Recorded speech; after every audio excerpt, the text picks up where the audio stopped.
Hello दोस्तों, कैसे हैं आप सभी। आज के इस वीडियो में हम सभी बिहार पुलिस की जितने भी महत्वपूर्ण प्रश्न हैं उनको देखने वाले हैं। और यह जो वीडियो है पॉलिटी के जितने भी इम्पोर्टेंट क्वेश्चंस हैं उनके फुल एक्सप्लेनेशन आपको मिलेंगे और यहाँ से प्रश्न आने की 100% गारंटी है। तो आइए टाइम को वेस्ट किए बिना इस लेक्चर की करते हैं शुरुआत और सबसे पहला क्वेश्चन देखते हैं। फर्स्ट क्वेश्चन है दोस्तों, संघीय मंत्रिपरिषद के मंत्री उत्तरदायी होते हैं। ध्यान देंगे, संघीय मंत्रिपरिषद जो है इसके मंत्री किसके प्रति उत्तरदायी होते हैं। सही जवाब हो जाएगा लोकसभा के प्रति। किसके प्रति दोस्तों? लोकसभा के प्रति। यदि आपको इसका जवाब पता हो तो कमेंट बॉक्स में आंसर दीजिए, नहीं पता हो तो ध्यान से समझिए, क्योंकि ये सभी प्रश्न बिहार पुलिस में कभी ना कभी पूछे गए हैं और दरोगा में भी पूछे गए हैं। ये सभी प्रश्नों का कलेक्शन तैयार किया गया है। नेक्स्ट क्वेश्चन देखते हैं दोस्तों, भारत के राष्ट्रपति को यह अधिकार नहीं प्राप्त है, पहला, क्षमा प्रदान करे। देखिए, क्षमादान की शक्ति राष्ट्रपति के पास तो मौजूद है। आपातकाल की घोषणा राष्ट्रपति ही करते हैं, अध्यादेश तो राष्ट्रपति ही करते हैं। अनुच्छेद 123 के तहत न्यायालय के न्यायाधीश को हटाएं। हाँ, न्यायालय के न्यायाधीश को हटाने का अधिकार राष्ट्रपति के पास नहीं है, इसका निर्णय संसद देती है। तो ये जवाब हो जाएगा दोस्तों। नेक्स्ट क्वेश्चन देखते हैं, निम्नलिखित में से किस पर भारत का सर्वोच्च न्यायालय अपीलीय क्षेत्राधिकार का उपयोग नहीं करता है। ध्यान देंगे, निम्नलिखित में से किस पर भारत का सर्वोच्च न्यायालय अपीलीय क्षेत्राधिकार का प्रयोग नहीं करता है। संवैधानिक मामलों में अपील करता है, दीवानी मामलों में अपील करता है, फौजदारी मामलों में अपील करता है, सैन्य मामलों में अपील नहीं करता है। इसका सही जवाब हो जाएगा सैन्य मामलों में appeal. Option number D is the correct answer. Next question देखते हैं दोस्तों, निम्न में से सर्वप्रथम किस वाद में उच्चतम न्यायालय ने कहा कि प्रस्तावना संविधान का हिस्सा नहीं है। ध्यान देंगे, किस वाद में उच्चतम न्यायालय ने यह कहा कि प्रस्तावना संविधान का हिस्सा नहीं है। तो इसका सही जवाब हो जाएगा बेरुबरी यूनियन वाद। बेरुबरी यूनियन वाद। नेक्स्ट है, निम्न में से कौन राज्य की उत्पत्ति का सबसे प्राचीन सिद्धांत है। तो इसका सही जवाब हो जाएगा दोस्तों दैवीय सिद्धांत। क्या जवाब हो जाएगा? दैवीय सिद्धांत। एक एक प्रश्नों को पकड़ लेना, 100% एग्जाम में छपेगा। बहुत ही मुश्किल से और बहुत ही मेहनत के साथ इसको तैयार किया गया है दोस्तों, अतः बहुत ही दिल से इसको देखिएगा और ज़्यादा से ज़्यादा दोस्तों के बीच क्या करिएगा, शेयर करिएगा। कोई वित्तीय बिल प्रस्तावित हो सकता है। ध्यान देंगे, वित्तीय बिल जो होता है ना, वो केवल लोकसभा में प्रस्तावित होता है। देखिए दोस्तों, वित्तीय बिल या धन विधेयक, धन विधेयक, यहाँ पे शब्दों का लोचा किया गया है ताकि आप फंस जाएं। धन विधेयक केवल लोकसभा में प्रस्तावित होता है और इसका निर्णय लोकसभा अध्यक्ष करते हैं। कौन करते हैं? लोकसभा के अध्यक्ष करते हैं। अगला प्रश्न है, भारतीय नागरिकों के मौलिक अधिकारों का वर्णन बच्चों भाग 3 में, भाग 3 के 12 से 35 तक मौलिक अधिकार का जिक्र किया गया है।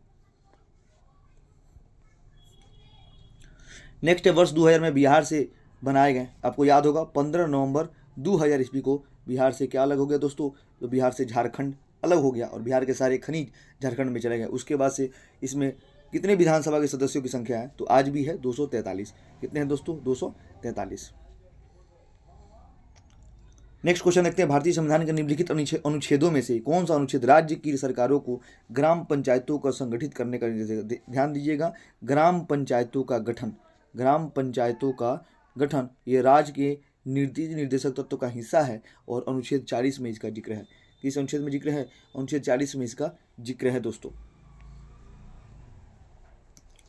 नेक्स्ट क्वेश्चन विचार करते हैं, न्यायिक पुनर्विलोकन का अर्थ यह है सर्वोच्च न्यायालय, न्यायिक पुनर्विलोकन का अर्थ यह है कि सर्वोच्च न्यायालय को सभी प्रकरणों पर अंतिम अधिकार प्राप्त, राष्ट्रपति के विरुद्ध दोषारोहण का कर सकता है, उच्च न्यायालय द्वारा निर्मित प्रकरणों को समालोचन कर सकता है, किसी भी राज्य के कानून को अवैध घोषित कर सकता है। तो ध्यान देंगे, इसका न्यायिक पुनर्विलोकन का अर्थ होता है दोस्तों किसी भी राज्य के कानून को अवैध घोषित कर सकता है, यानी ऑप्शन नंबर डी इसका करेक्ट आंसर हो जाएगा। नेक्स्ट क्वेश्चन देखते हैं दोस्तों, राज्य पुनर्गठन आयोग की सिफारिशों के बाद बिहार विधानसभा के निर्वाचित सदस्यों की संख्या कितनी थी? तो इसका सही जवाब हो जाएगा 318। कितनी थी? 318 दोस्तों। नेक्स्ट प्रश्न को देखते हैं, एक कल्याणकारी राज्य के नीति निर्देशक तत्व वर्णित है। ध्यान दीजिएगा, एक कल्याणकारी राज्य के निदेशक तत्व वर्णित है। तो राज्य के नीति निर्देशक तत्व में वहीं संविधान के भाग 4 में अनुच्छेद 36 से 51 तक और लिया गया है आयरलैंड से। ये तीनों के तीनों महाभिव्यायी प्रश्न है, ये तीनों के तीनों महाभिव्यायी प्रश्न है। यह वाला जो क्वेश्चन था, ये वाला जो किस भाग में, ये दरोगा में पूछा हुआ प्रश्न है कि राज्य के नीति निदेशक तत्व किस भाग में है, भाग 4 में है। इसका सही जवाब हो जाएगा राज्य का नीति निदेशक तत्व। अगला ध्यान दीजिएगा, लोकसभा स्पीकर का निर्वाचन होता है, तो इसका सही जवाब क्या हो जाएगा दोस्तों, लोकसभा के सभी सदस्यों के द्वारा, यानी इसके सदस्य ही मिलकर इसका निर्वाचन करते हैं। नेक्स्ट क्वेश्चन को देखते हैं, सभापति तथा उपसभापति का पद रिक्त होने पर कौन राज्यसभा की अध्यक्षता करता है। बिल्कुल महावीवीआई प्रश्न, समझिए ये बीपीएससी लेवल का क्वेश्चन है, बिल्कुल बीपीएससी लेवल का मैंने क्वेश्चन लिया है। तो इसका सही जवाब हो जाएगा दोस्तों, राष्ट्रपति जिस व्यक्ति को नियुक्त करे। क्या जवाब हो जाएगा, राष्ट्रपति जिस व्यक्ति को नियुक्त करे, यानी ऑप्शन नंबर डी। भारत के राष्ट्रपति को, नेक्स्ट क्वेश्चन को देखते हैं, भारत के राष्ट्रपति को उसको पद से हटाया जा सकता है, तो एक ही व्यक्ति तो नहीं कह सकते हैं, संसद के द्वारा हटाया जा सकता है। संसद के द्वारा लोकसभा और राज्यसभा मिलकर इनको हटाते हैं, किसको, राष्ट्रपति को। भारत में किसी भी सदन का सदस्य हुए बिना कोई व्यक्ति कब तक मंत्री पद पर रह सकता है, तो इसका सही जवाब हो जाएगा 6 माह तक। 6 माह तक किसी पद पे आपको राष्ट्रपति नियुक्त कर सकते हैं, लेकिन 6 माह के बाद आपको संसद की सदस्यता को लेना पड़ेगा।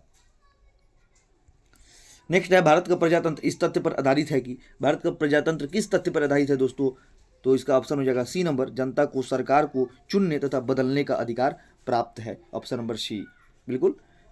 अब राज्यों की विधान परिषद की न्यूनतम संख्या कितनी होती है, ये देखिए, ये 17 दिसंबर 2023 को जो बिहार दरोगा का एग्जाम हुआ था उसमें ये पूछा हुआ प्रश्न है दोस्तों। सेकंड शिफ्ट के एग्जाम में राज्यों को विधान परिषद की न्यूनतम संख्या कितनी होती है, सही जवाब हो जाएगा दोस्तों 40।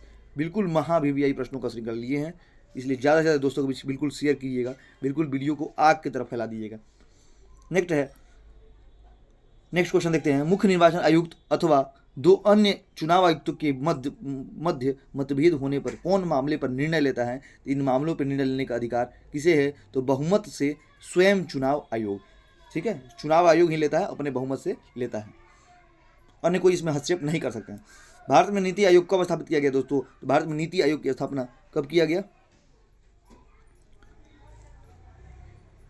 भारत में नीति आयोग की स्थापना कब किया गया दोस्तों, तो सही जवाब हो जाएगा दोस्तों 1 जनवरी 2015। 1 जनवरी 2015 को नीति आयोग का स्थापना किया गया, ठीक है। और नीति आयोग का अध्यक्ष, ये भी क्वेश्चन पूछता है, नीति आयोग का अध्यक्ष कौन होता है, ध्यान दीजिएगा, नीति आयोग का अध्यक्ष कौन होता है, तो देश के पीएम होते हैं। National institution for transforming India इसका फुल फॉर्म है, ध्यान दीजिएगा, इसका फुल फॉर्म क्या है दोस्तों, national institutions for transforming India, इसको बिल्कुल याद कर लीजिएगा। ये राज्य के नीति तत्व का क्या है दोस्तों, फुल फॉर्म है national institution for transforming India. अब है दोस्तों 1961 में पहली बार दोनों सदनों में गतिरोध दूर करने के लिए संयुक्त अधिवेशन किस विधेयक पर बुलाया गया था, बिल्कुल महावीवीआई प्रश्न। 1961 में अब तक 3 बार संयुक्त अधिवेशन बुलाया गया है, ठीक है। एक बार 1961 में बुलाया गया था दहेज निरोध अधिनियम पर, एक बार आतंकी विरोध अधिनियम पर बुलाया गया था, और एक बार पोटा पर बुलाया गया था दोस्तों। जिसे बुलाया गया था दोस्तों पोटा पे शायद 2003 ईस्वी में बुलाया गया था, ठीक है। आप लोग इसको देख लेंगे, 3 बार बुलाया गया है अब तक। तो ये वाला सबसे फेमस है दहेज निरोध विधेयक 1961 में। दहेज निरोध विधेयक 1961 में क्या बुलाया गया था, संयुक्त अधिवेशन बुलाया गया था। तो आज की वीडियो में बस इतना ही, एक से बढ़ के एक प्रश्नों को हमने देखा। ज़्यादा से ज़्यादा दोस्तों को भी शेयर कीजिए, इस वीडियो को बिल्कुल आग की तरफ फैला दीजिए, ताकि एक एक बच्चा बिहार पुलिस रिलेटेड इस साल क्वालिफाई कर ले, ठीक है दोस्तों। फिर मिलते हैं अगले एपिसोड में, जय हिंद।